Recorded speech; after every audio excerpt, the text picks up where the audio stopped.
Most people aren't broke because of one big mistake. They're broke because of 1,000 tiny habits that they repeat every day without even noticing. But you flip those habits, you flip your whole life. Now, I'm not talking about sitting and journaling for 3 hours or standing in the mirror and saying some positive affirmations to feel good about yourself. I'm talking about tiny execution habits that print money, buy back your time, and shift how people pay you. And these are the same habits that made me over 7 figures online in my business with just one digital product doing a little over 900K. And more important than that, they made me unbreakable.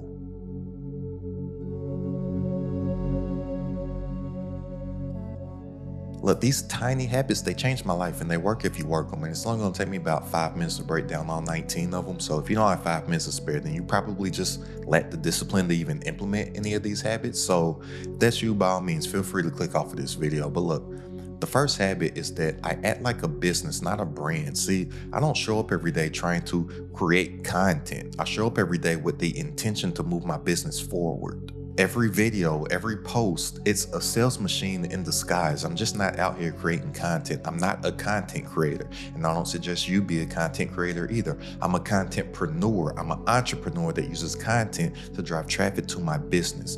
That's what you need to be doing, and that'll change the game in anything that you do content creation wise. But most creators, they just act like influencers. But if your brand isn't backed by a system that prints money, then it's just expensive therapy. And system, SYSTEM, stands for saving yourself time, energy, and money. You create this system so it does the work for you, and it works for you 24/7, 365. So you get your time back and you make more while working less. And now the second habit is that I sell every day. Look, if you want to make money every day, you need to be selling every day. And the average person doesn't realize this, but there's only 26 pay periods in a year. So people, they're cool with money leaving their bank account 365 days a year, but money only comes into their bank account 26 times a year. And then they wonder why they can't ever get ahead. But as an entrepreneur, if you want to be a successful entrepreneur online, you need to be selling every single day. Now, that doesn't mean that you should be pitching every single day, but that means that you should have a system that should be showing proof, showing process, and showing up with clarity every single day. Your content should be selling before you even drop a link, not you. Broke creators entertain. Rich ones create trust on autopilot. Now, the third habit is that I track inputs, not outcomes, because I have no control over the outcomes. I have no control over the outputs, but I have 100% control over my inputs. You can't control how many sales you make. You can't control how much money you make, but you can control the work that you're putting in to get your desired output. You can control if you have created a catalog of what I like to call value content, to where somebody discovers you and you give them true value. They start to binge your content, which eventually will lead to them buying from you. I call it the binge and buy effect. You can control if you're working on your communication skills so you can effectively communicate to the marketplace that you have a solution to their problem. You can control working on your storytelling skills so your content doesn't just sound like you're just so dry and dull, so you can actually make captivating content. You can control that. You can control if you're working on your copywriting skills. You can control if you're gonna get out the bed instead of sleeping in on the weekend. See, I don't wait for results. I measure what I did to earn them, and I have complete control of that. And the fourth habit is that I don't trust motivation. Motivation is a scam. Motivation is just a feeling. Motivation is just an emotion, and just like any other emotion, it fades, it leaves. Think about it. You're not happy 100% of the time. You're not sad 100% of the time. You're not angry 100% of the time. Motivation is that same thing. It's a feeling and it fades. So you need to be disciplined. Discipline will always outweigh motivation. And here's the thing about motivation that a lot of people don't understand either. Not only is it an emotion, it's like a drug. A lot of people, they're addicted to motivation. That's why they always just want to watch motivational content and hear inspirational sayings, and they like the feeling that they get inside, but they lack the discipline to do anything with that feeling that they have. You need discipline, not motivation. Now, yes, I search for motivation. I search for inspiration literally on the daily. Certain TV shows that I watch, certain music that I listen to, certain movies and documentaries that I listen to, just going outside and just being in nature. Like, I'm looking for inspiration. I'm looking for motivation just because I know that I'm gonna do the things that I need to do on a day-to-day basis with a different energy if I do have that motivation. But I'm disciplined enough to still do what I need to do every single day, even if I don't have that feeling of motivation. I'm still gonna do what needs to be done when most people don't take any action unless they feel motivated, and it's just a feeling that's gonna fade. You're not gonna feel motivated all the time. But you build success off of discipline and systems, not vibes, and motivation is a vibe.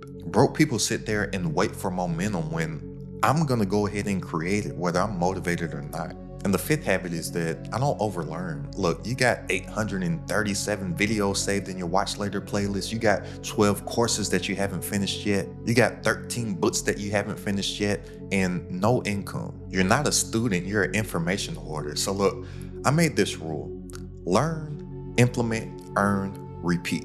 Simple. One book, one offer, one outcome. Simple. Overlearning feels productive, but execution is productive. And the sixth habit is I make boring money. Everybody wants sexy streams of income. I don't want none of that sexy money. I went completely broke in the past on my entrepreneurial journey, chasing a whole bunch of that sexy, flashy, fancy looking money. Nah, I want the boring money. I made 7 figures doing the same thing over and over again. Solve one painful problem, build one high converting product, sell it a whole bunch of times, teach other people how to do it.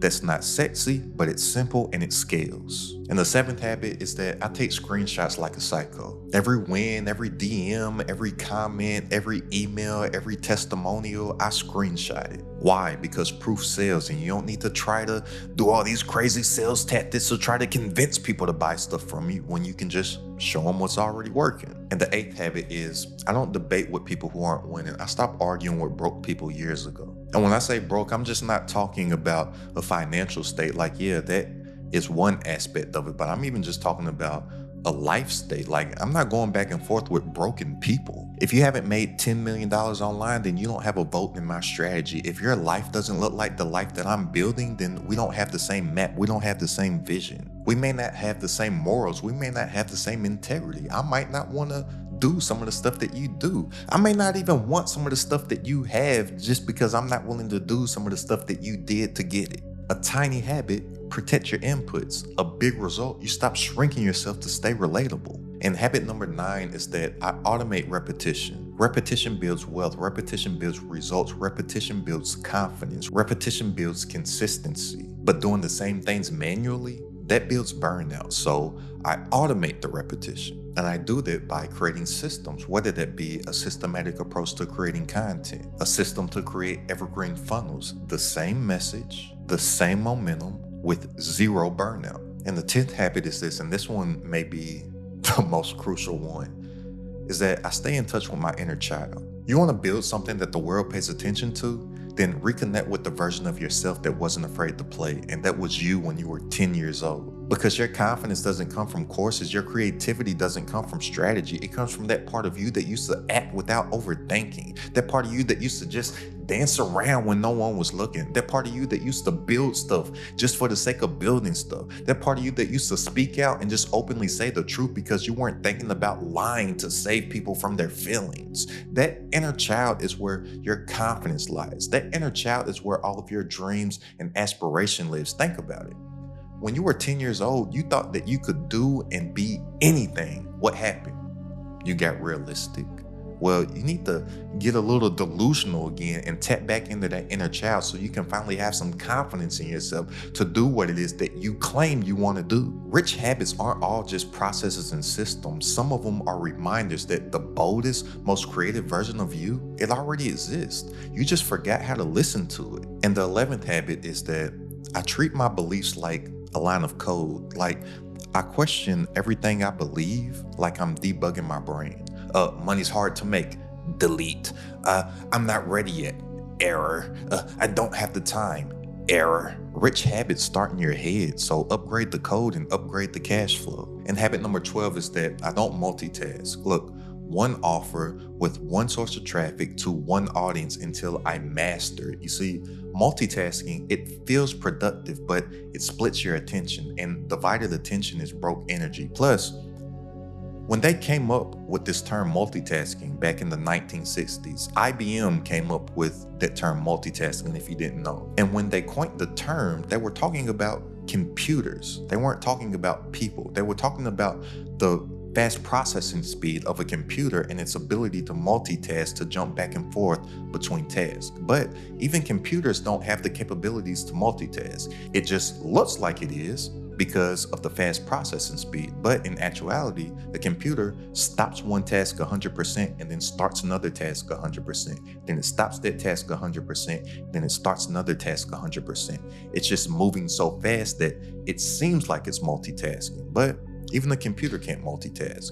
But then people just started doing what people do and started to coin a term used for a machine and started to apply it to themselves.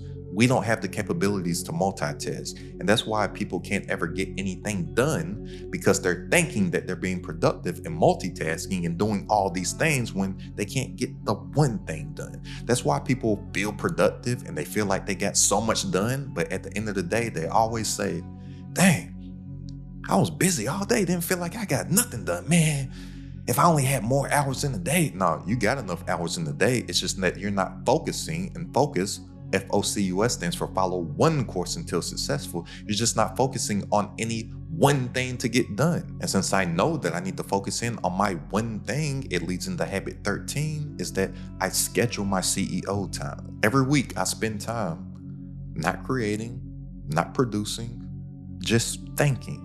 And I've realized that thinking is the hardest work that most people avoid. And most people are too busy being productive that they never sit back and just take some time to think. What's working? What's not?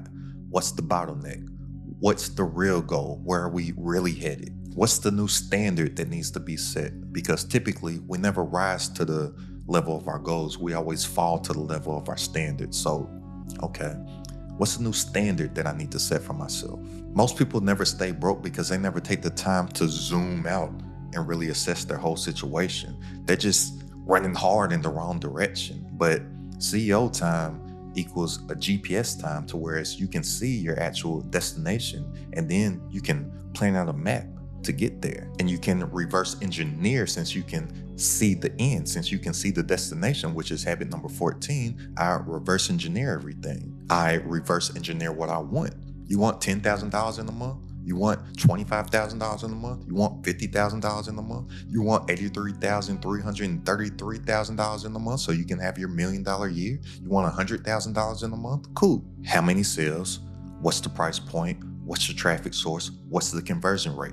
Let's start there and then reverse engineer backwards on what we need to do in the now. Reverse engineering and starting with the math is what makes dreams real. Rich people, they don't dream, they calculate. And habit 15 is that I sell like a human. I don't beg, I value stack. I talk to people like the smart people that they are. I ask questions. I listen. I prescribe. Just imagine if you walked into the doctor's office and then they just handed you some medicine. They didn't even ask what was going on to see how you're feeling, to see if they can even come up with a diagnosis for you. That's how most people are selling out here. Instead of staying in feedback loops with the market and actually talking to their niche or their market or their customer base to see what it is that they're ailing with, so you can actually come up with a diagnosis and offer it to them. Selling isn't pressure, it's service when your offer is real. And habit 16 is that I plan my pivots in private. Look, you will never see me live streaming or making content about my crisis that I'm going through in life. I evolve in the dark and then I show up with clarity, not chaos. If you want people to trust your direction, then stop making them watch you change the map every 6 days, right? And look, I'm all for sharing your story, but you sharing your story before you have figured it out and came up with a solution for yourself that you can offer to someone else, then you're just having a therapy session with a camera. Tell your story, because your story builds trust and connection with people. And people buy things from people that they know, like, and trust. And stories sell, yes, but a story has an end to it. So if you're in the middle of the storm, then you don't have the story to tell yet, right? Figure that out and then tell the story so you can actually inspire someone and get them to have that feeling that you want them to feel inside when they've seen where you were and they saw the whole evolution of what you got to, right? You got to that destination, you got to that end goal, you got that desired outcome that somebody that's going through that same story in real time wants to have. A great American philosopher by the name of Kendrick Lamar Duckworth once said, sometimes you gotta pop out and show. Certified boogeyman, I'm the one that up to skull with them, right? Sometimes you gotta pop out and show them after you figured it out. And there's so many people out here that are just sharing their stories while they're in the middle of the storm, and they're not realizing that that is hurting their business. You tell stories, right? A story has an ending. Tell the story that you have already figured out. Talk about your pain once you have figured out a way to get out of it. Talk about your lows once you have figured out a way to get out of it. But don't share it in real time. Look, we're not content creators. We're not just making stuff to get eyeballs. We're contentpreneurs. We use content to drive traffic to our business. Don't lose sight of the prime objective. Your favorite creator, your favorite business guru, these stories that you hear from these people that inspire you, you've heard their story. They told you how they got through it. That's why you got inspired. And habit number 17 is that I say no faster, and I've learned to say no as a complete sentence. Opportunities that don't align, no. Collaborations that dilute my brand, no. Ideas that aren't on mission, no. People that want to hang out and do some stuff that I know is going to take away from what it is that I need to do the next day, no. The richest people I know say no more than anyone else, and they don't feel like they have to come up with some excuse on why they have to explain why they said no. They just say no. Permission is expensive, clarity is free. And the 18th habit is that I stack content like assets, and content is an asset. I like to call it digital real estate. Every post is a soldier, every video is a digital employee. I don't make content, I build a content bank that compounds over time. Old posts still bring in traffic, old videos still bring in sales. Consistency is king, but the compounding is the empire. And the 19th habit is that I invest in proximity. Look, you can read a book, or you can get in the room where the author that wrote that book hangs out. You can watch YouTube, or you can get coaching from the person that's actually doing it. My biggest income jumps came from when I was in the smallest rooms when everyone was aiming higher than I was. So if you want rich habits, hang out in rooms where rich habits are normal, like this room where all them that you see on the screen right now are in. So if you're ready to make more working less online from stuff that you already know, go ahead and click the link down in the description and join this credit at the top community. For weekly coaching from myself, all my exclusive trainings, plus a private community and entrepreneurs, all designed to grow your business online. It's only a few bucks a day to join right now, literally less than a cup of coffee per day. So click the link down in the description and tap in, and I'll see you on our coaching call this Wednesday. But these 19 tiny habits, I'm telling you, they're not complicated. They're pretty simple to do. They're actually pretty easy to do. But what is easy to do is also easy to not do. But none of them require luck. None of them require a bunch of subscribers. None of them require you to have a whole bunch of money. But if you stack them day by day, brick by brick, you don't just create income. You create a machine that never stops printing. So go ahead and click the link down in the description if you want to tap into the community. And I'll see you on our coaching call this Wednesday. Go ahead and check out this video right here about a system that you can create step by step to make 7 figures online. It's credited at the top.